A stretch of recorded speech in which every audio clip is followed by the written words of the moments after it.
Good morning. In the last lecture, we have discussed about effect of gyroscopic couple as well as centrifugal force on four-wheeler as well as on the two-wheeler when they are taking a turn. Today's lecture, we would like to solve a problem on what is the limiting velocity that the vehicle can travel without skidding by considering both gyroscopic effect as well as the centrifugal and self weight of the vehicle. So before I go for the actual problem, in 5 minutes, in nutshell, I will give the brief theory part what we have covered in the earlier lecture that is essential to solve this problem. So first I will do that part, then we will go for the problem. So first I will give the background of the gyroscopic couple as well as the centrifugal force to solve the problem. Say if you take a four-wheeler,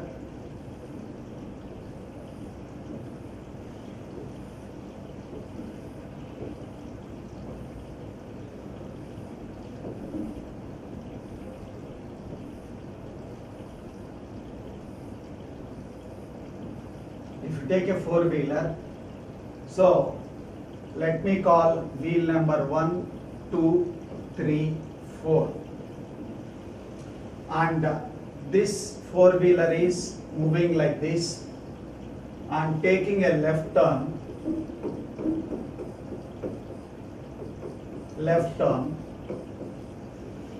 and there is a engine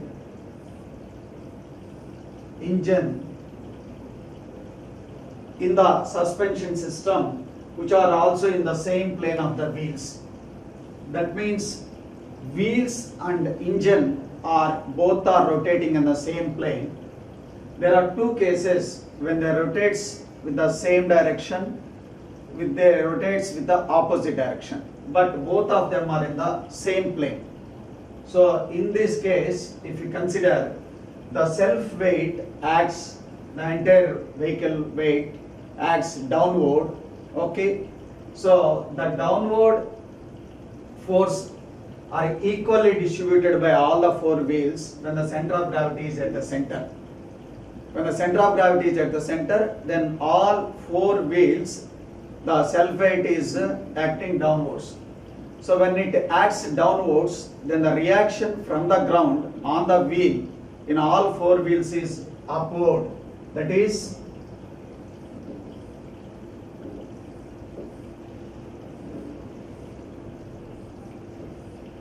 this is W by 4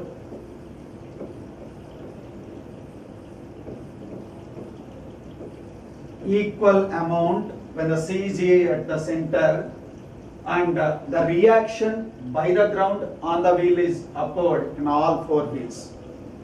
Then I said it is taking a left turn. It is taking a left turn, and if it is taking a left turn, so the spin vector will take like this. This is active couple, then this is reactive couple, then this reactive couple will apply a force on the wheels, and that force is applied by the gyroscopic couple on the wheels, so the reaction will be in the opposite direction. That means this direction, that is the applied couple direction, isn't it? So if this applied couple direction is applied, that is in the downward. So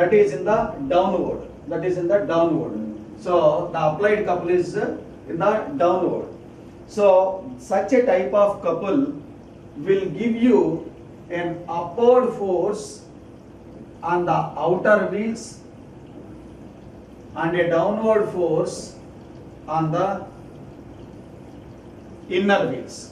And this magnitude I have denoted in the solving the analysis like P by 2. P by 2. Then coming to the third one, centrifugal force. When you are taking a turn, so this turn will cause moving the entire vehicle towards the outside. When the vehicle is turning towards the outside, then the reaction on the inner wheels is in the downward, and on the outer wheels it is on the upward. So that we denoted Q by 2.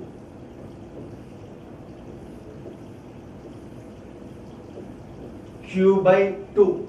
Whereas here it is upward. Q by 2.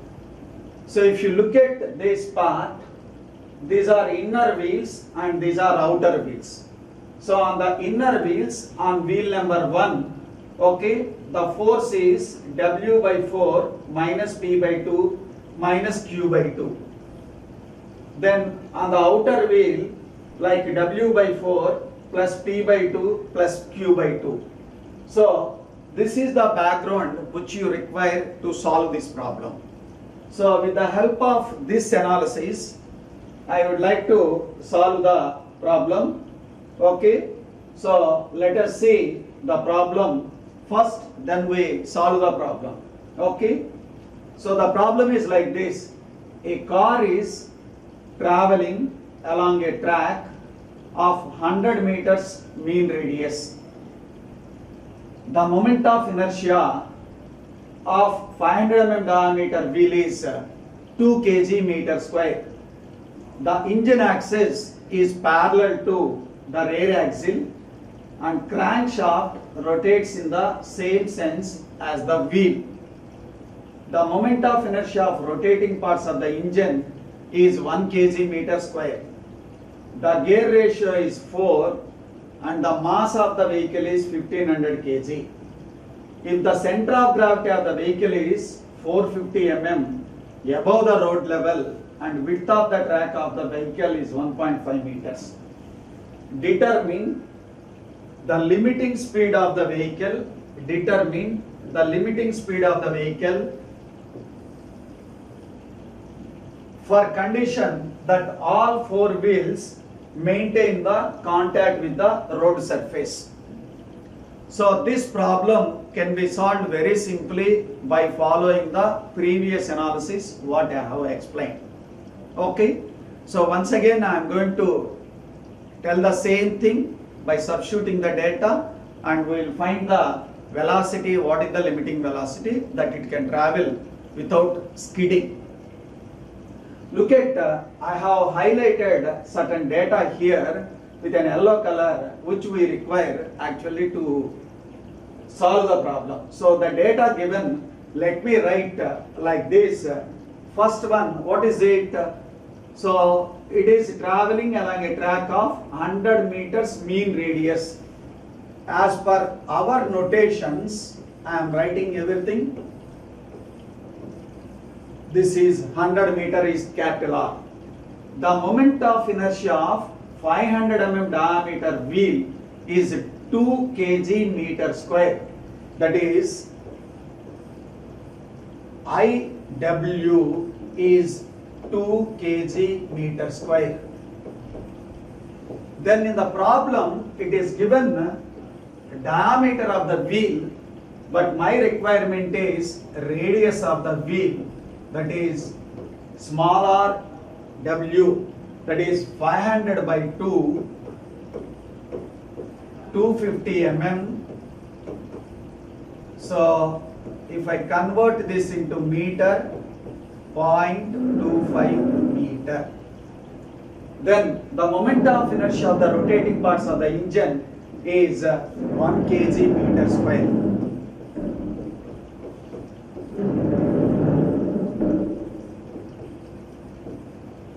And the gear ratio is 4. Then the center of gravity of the vehicle is 450 mm above the road level.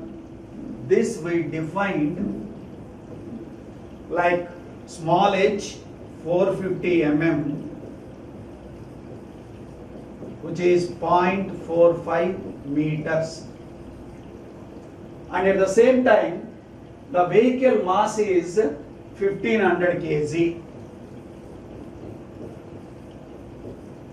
1500 kg. And finally, the track width is 1.5 meters. So, in the derivation, I have used this 1.5 as an x, but for the benefit of problem solving where there is a x is used for multiplication, that's why I am taking this is as a b.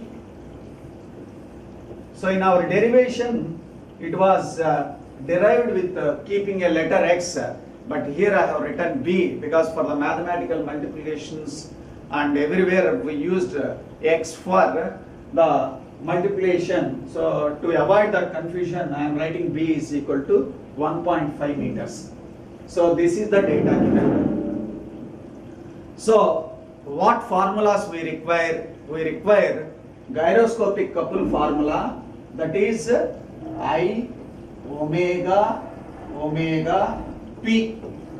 This is gyroscopic couple formula. So if you write in case of wheels, we replace this IW omega p, and in case of engine, this becomes IE omega p. That is the only difference. But how many wheels are there for a car? There are 4 wheels are there.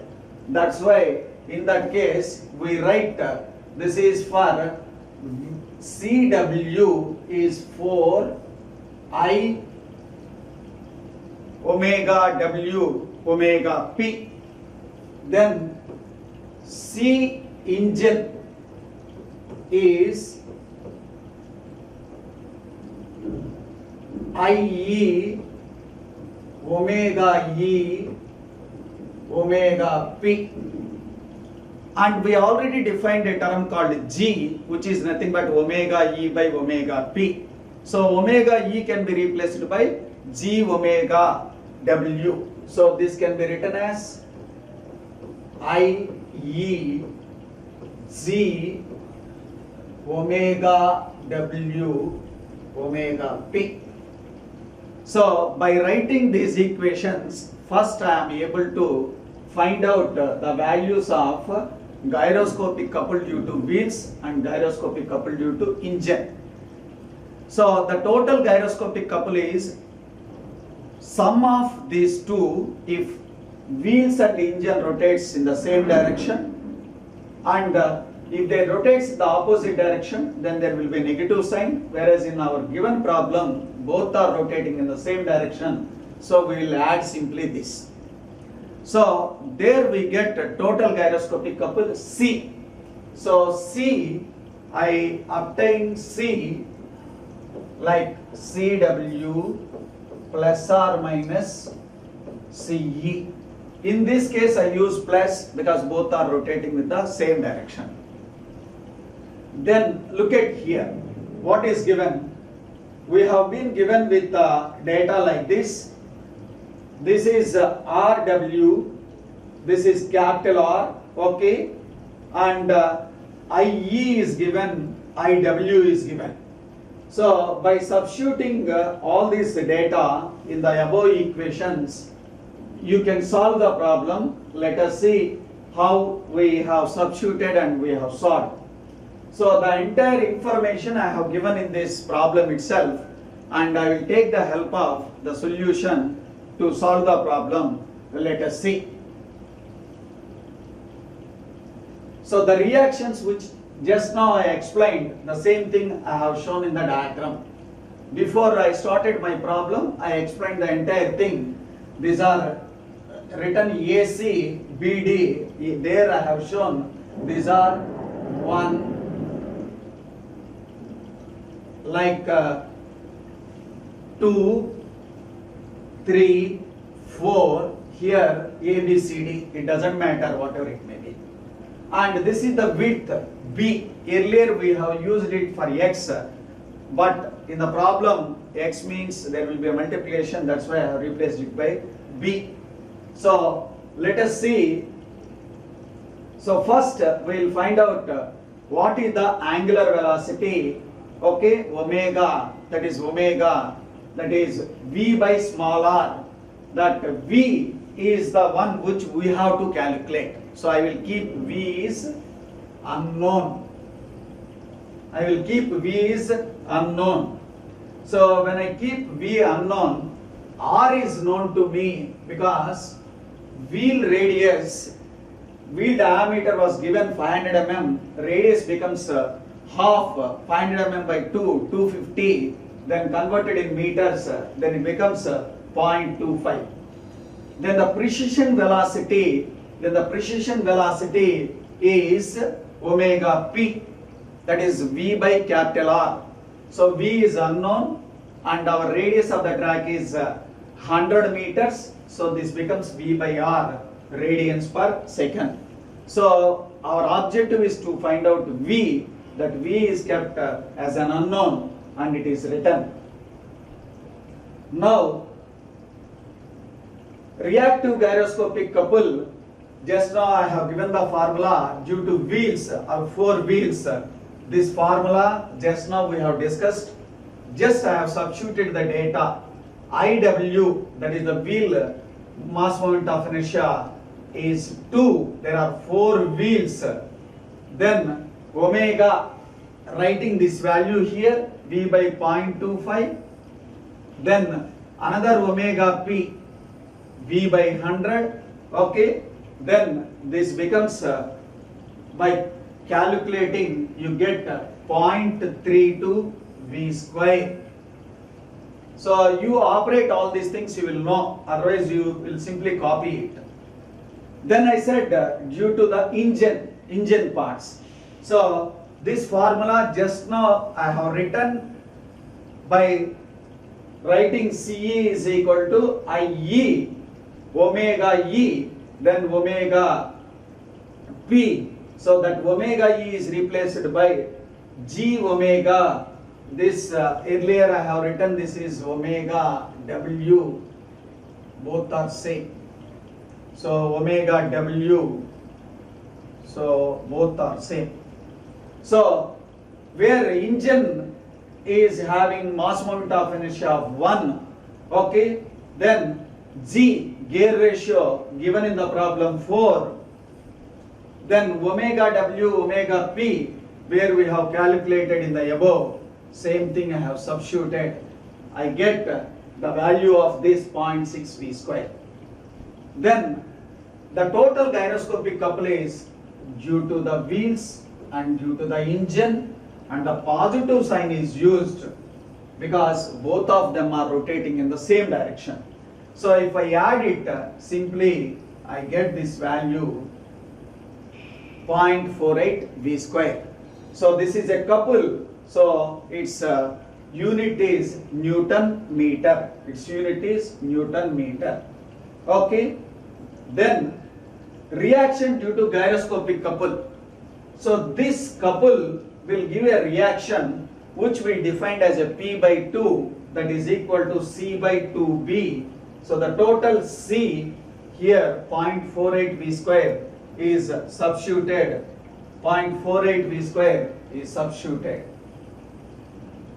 Then what is B? B is nothing but the track width, that is 2 into 1.5. So this B is not there. Already B value I have substituted. I have substituted the B value. So this becomes simply 2 into 1.5. Then you get this is 0.16 V square Newton. So this is force. So look at reaction. Reaction means a force component. The unit is, this is Newton. Then come to the next coming to the centrifugal force. So we have a centrifugal force which is known to us from the basic fundamentals, mv square by r, where m is the mass of the vehicle, v is the velocity, r is the radius of the curvature. In the problem it was given mass is 1500, velocity unknown, radius of the curvature is 100. By substituting it, I get the value 15 v square.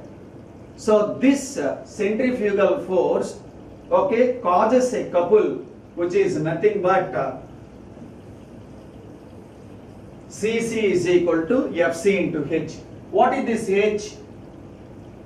H is the center of gravity of the vehicle from the ground as per the definition, and it was given in the problem it is 450 mm, then I converted into meter, then it is 0.55 meter.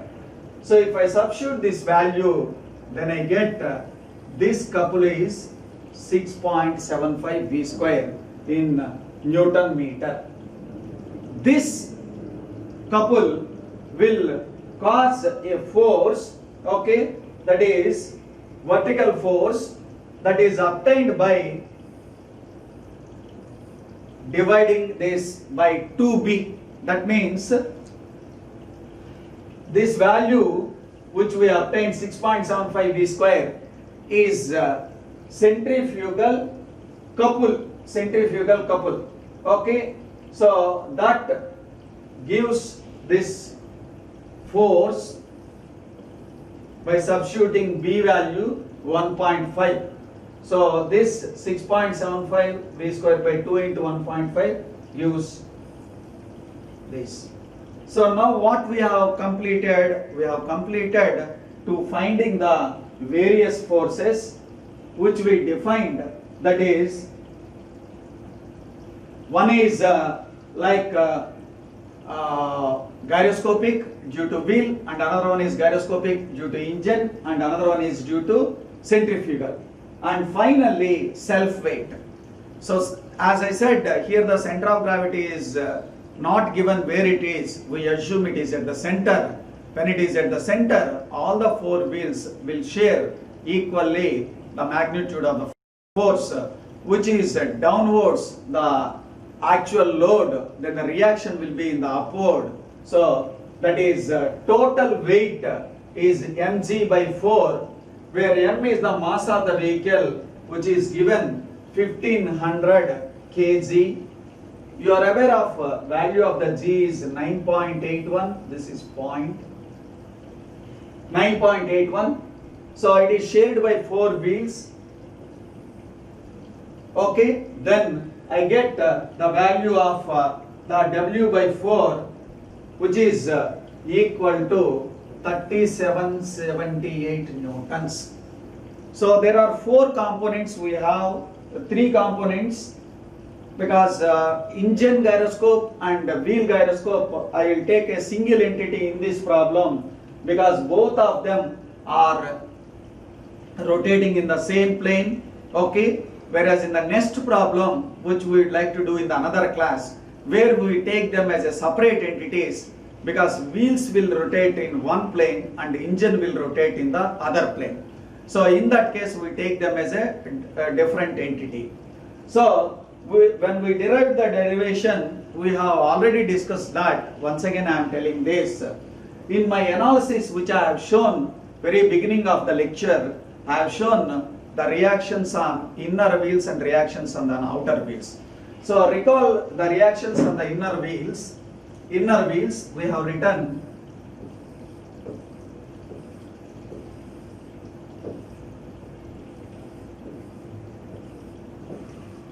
so this is inner wheel, this is outer wheel. Okay, these are inner wheels, outer wheels. When it takes left turn, there we have written the reaction due to the self weight is upward. Okay, here also upward. all are upward due to self weight. Then what about gyroscopic part? We have already shown by right hand thumb rule. Inner wheels, it is downward, and on outer wheels it is upward.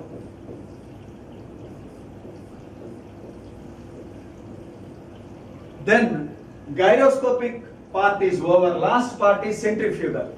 So the centrifugal follows the gyroscopic direction. So this is Q by 2, this is also Q by 2, and this is Q by 2, this is also Q by 2. If you look at this diagram once again, so in all outer wheels, all are in the upward direction, so there is no problem that they will definitely have a contact with the ground. So what about the inner wheels? Self weight is W by 4 upward and remaining 2 are downward. So if you have a positive contact, then the sum of that, the reaction should be greater than or equal to 0.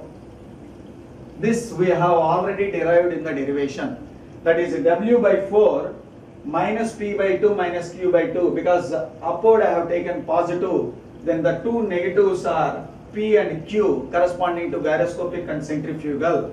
Then it should be greater than or equal to 0. Just now we have calculated the values here. W by 4, and in the previous slide I have shown value of P by 2, and I have shown value of Q by 2. So simply by writing the equation and taking this here, 3 missed.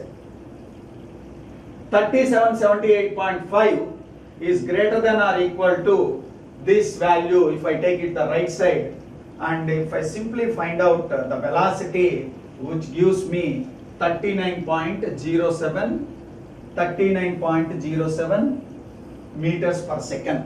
But it is a conventional way to express the speed always in kilometers per hour. So I can convert this 39.07 meters per second into kmph.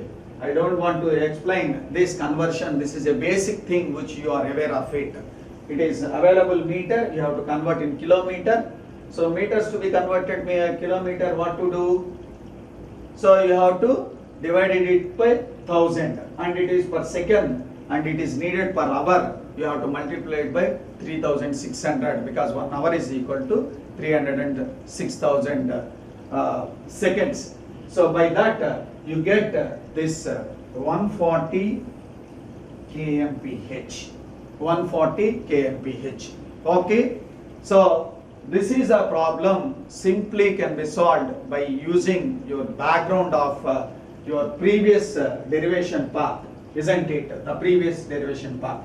This diagram is very essential diagram. Suppose in case it is given the right turn problem, don't worry anything. If it is asked in a problem right turn, don't worry. This wheel becomes I, this wheel becomes O. Inner wheels becomes this, outer wheels becomes this.